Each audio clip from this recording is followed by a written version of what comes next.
Chers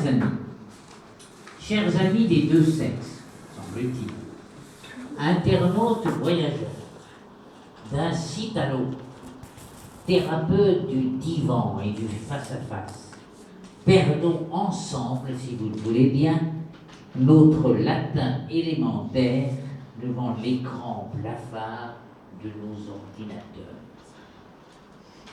Et demandons-nous qu'auraient pensé nos pionniers fondateurs, je veux nommer pour l'humour et pour le sérieux, Sigmund Freud, Carl Gustav Jung, Jacques Lacan, et pourquoi pas, je viens d'écouter ce matin des choses passionnantes, Rudolf Otto, Mircea Eliade, Castellana, on peut imaginer. On peut imaginer Kierkegaard devant son ordinateur. En analysant les sites pornographiques sur Internet. C'est très gênant. Qu'aurait dit mon vieil acolyte, je le salue au passage dans l'invisible, le professeur Claude Olivenstein, sur les nouvelles toxicomanies de comportement engendrées par ce que la plupart de mes collègues appellent aujourd'hui la pornodépendance. Autant dire d'emblée, le sexe fou sur le net est semblable en bien des points, et c'est ma stupéfaction d'addictologue, à l'addiction au cannabis, et parfois même à l'héroïne, qui entraîne une dépendance physique dure et prend possession de la personne tout entière et ne la lâche plus. Quelle surprise! Je ne savais pas que j'étais aussi addictologue en pharmacodépendance. Pourtant, j'ai écrit 3000 pages, je les ai calculées un jour pour rigoler, sur les toxicomanies aux drogues, différentes drogues. Il n'y a pas de drogue dure, il n'y a pas de drogue douce, je ne suis pas d'accord avec ce que j'ai entendu hier de notre ami le psychanalyste. Le très vieil addictologue, autrefois on disait, c'était plus rassurant, intervenant en toxicomanie, du centre d'Hydro, que je suis encore dans la tête et dans la pratique, ici même à quelques étages plus bas, autrefois, s'y retrouve tout à fait dans cette clinique des pharmacodépendants, pornodépendants, qu'il s'agit de revoir pour créer de nouvelles et efficaces parades, parce qu'ils sont malheureux, parce qu'ils sont dans le désespoir kierkegaardien, et peaufiner en ce début de siècle de cybersexualité quelques stratégies thérapeutiques inédites et débutantes. Internet n'est pas vieux. La psychanalyse n'a plus qu'à bien se tenir. Entrons-nous dans une période de sexe désincarné, triste comme l'impuissance comme mode de vie? Peut-on rester impassible face à des troubles de l'érection survenus chez des jeunes gens avant même d'avoir fait l'amour pour la première fois? Jusqu'où écouterons-nous dans l'indifférence des sexes addicts de 12 ans, quelques garçons et filles addicts avant même la puberté? Avant. Au fond, il m'apparaît qu'il faut tout revoir, modestement, tout ou partie de notre clinique du désir, à la lumière des images chocs que distillent agressivement nos sites, porno de tout genre, en sachant que, comme toute drogue dite dure, la pornographie engendre des conséquences telles que l'isolement psychosocial, l'altération du désir, la dépendance aux scènes les plus hardes, une incitation à l'onanisme le plus dépourvu de cadre fantasmatique.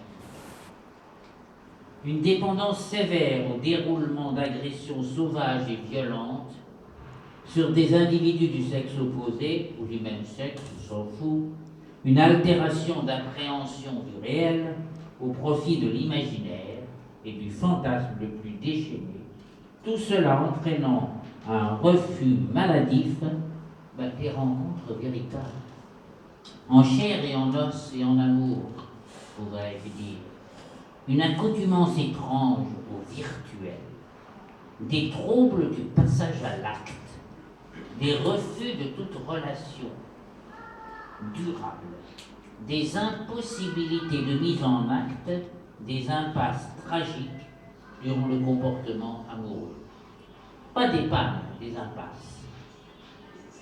D'abord, une vignette clinique, je vous l'ai promis, ça va aller très vite. Prenons l'anamnèse d'un pharmacodépendant reçu il y a peu dans mon cabinet, d'inspiration jungienne, paraît-il, et sans doute d'un autre siècle, au cabinet, pas le jeune homme. Nous l'appellerons Eric, pour préserver l'anonymat. Il avait 32 ans, et il venait me consulter une fois par semaine, en général de façon ponctuelle. Au fil rouge des séances, je compris qu'il souffrait d'une impuissance chronique et se plaignait des rapports sexuels perturbés et d'une incapacité à harmoniser quelque peu ses choix d'objets, pour parler psy. Il me fit part assez vite d'une lourde pornodépendance, dévastatrice, surtout compte tenu de sa tristesse, de son désespoir de névropathe évident à capter. Son métier de commissionnaire urbain en moto, ça me plaisait bien pourtant, ne diminuant en rien sa déprime quasi permanente. Il exprimait avec des mots crus de la rue son mal-être profond, sa façon d'être accro, son addiction, au fond assez classique. Celle-ci entraînait un isolement psychophysique tragique, un onanisme quasi mécanique, robotique. In praxis, Eric ne pouvait se passer de son héroïne singulière. Le sexe sur le net, comme l'appelle un toubib américain, Mark Schwartz pour avoir l'air savant, expert en ce type de dépendance néfaste pour toute une jeunesse de début de siècle. La pornographie via Internet est une drogue dure dont l'usager doit sans cesse renouveler ses doses pour tenter désespérément de retrouver les effets d'excitation du début de sa consommation. J'ai piqué ça dans un propre de mes bouquins il y a 30 ans sur les phénomènes toxicomaniaques par rapport aux drogues dures. Je me retrouvais comme un vieil addictologue que mon jeune patient recherchait des images et des scènes virtuelles de plus en plus violentes, de plus en plus dégradantes, pour que le désir revienne, un désir immédiat, tout de suite bien sûr. Il était donc un dépendant à part entière, un peu comme Jean-Pierre Galland, pour les plus vieux d'entre nous, un Jean-Pierre Galland du pauvre, défendant autour des années 68 la culture du joint royal pour justifier son abrutissement cannabique chronique, dont personne ne parlait à l'époque. Eric, lui, passait des heures à visionner des films porno, à consulter des revues X, à fréquenter des sites X. Il ne contrôlait plus rien du flux des images virtuelles. Et il éprouvait une forte sensation de manque quand il en était privé. Je peux dire en somme qu'il se mettait en amour avec des partenaires du sexe opposé dans l'irréel.